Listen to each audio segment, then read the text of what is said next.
journal of 2 visits made to some nations of Indians on the west side of the River Ohio, by the Reverend David Jones.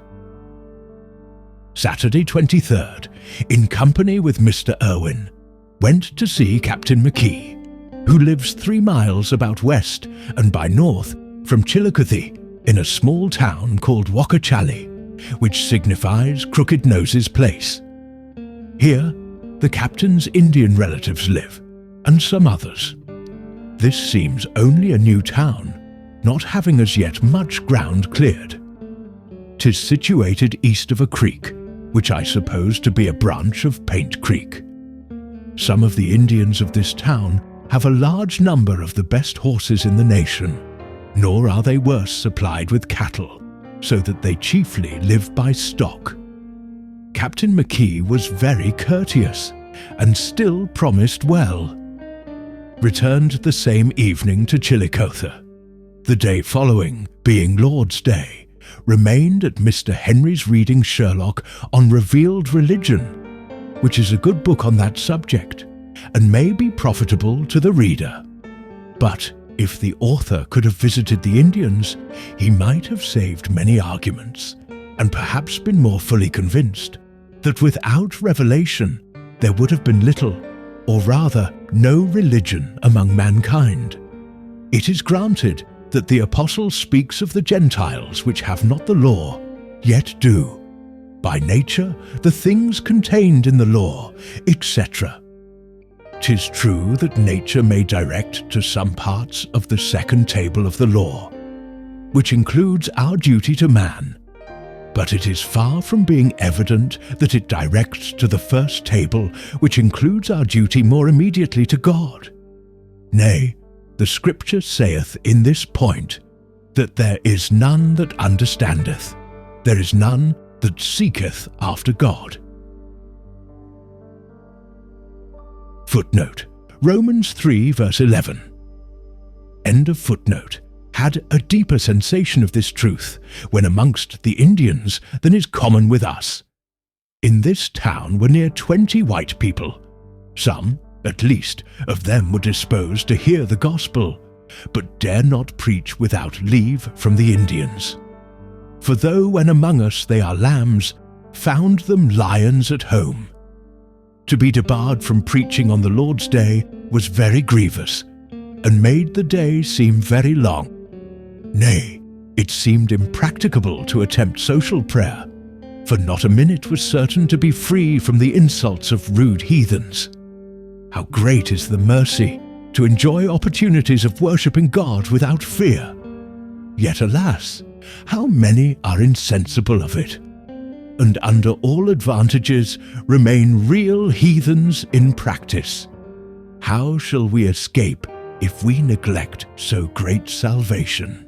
Mr. Henry has preserved a good conscience, so far in respect of the Sabbath, that he said he always refused to work at his trade for the Indians on that day, and repeatedly giving them the reason, was so far successful that few applications are made on that day for work, the Indians now knowing when it comes.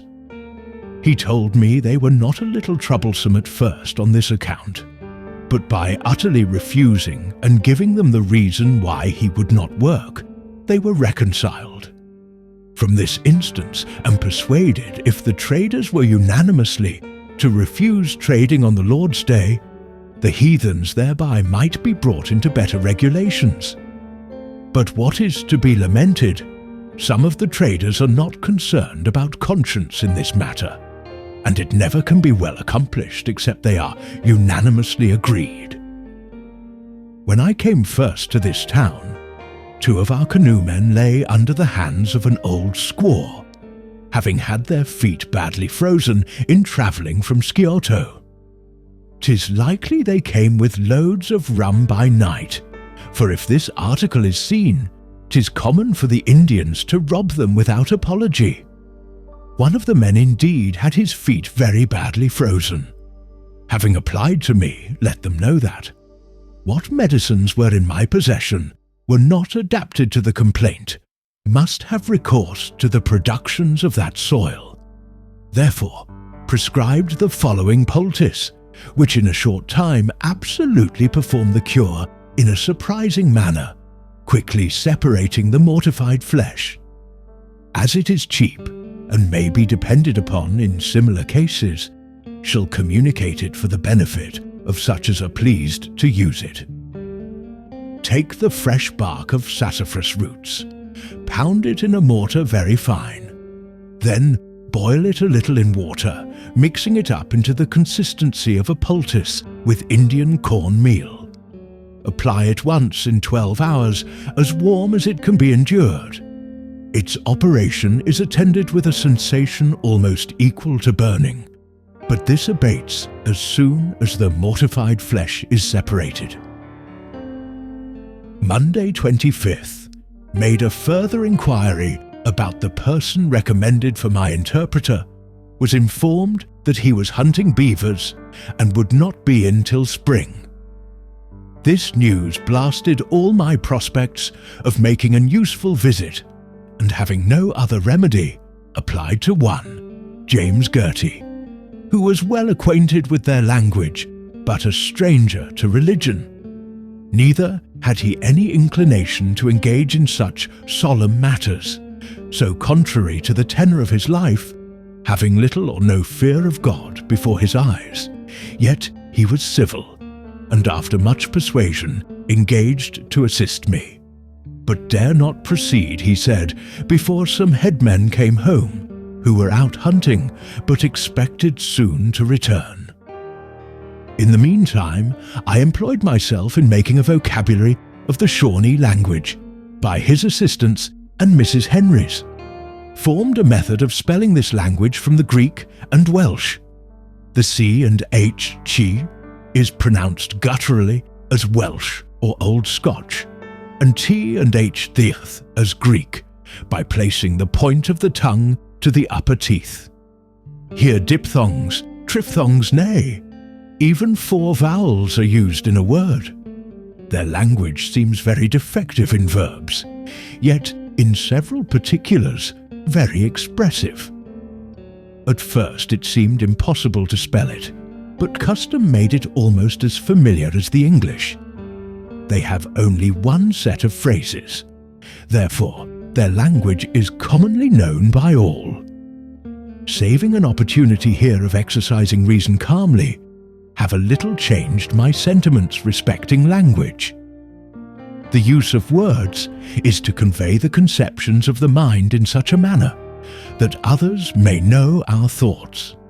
Therefore, the better these sounds are known, the end of speech is the better answered.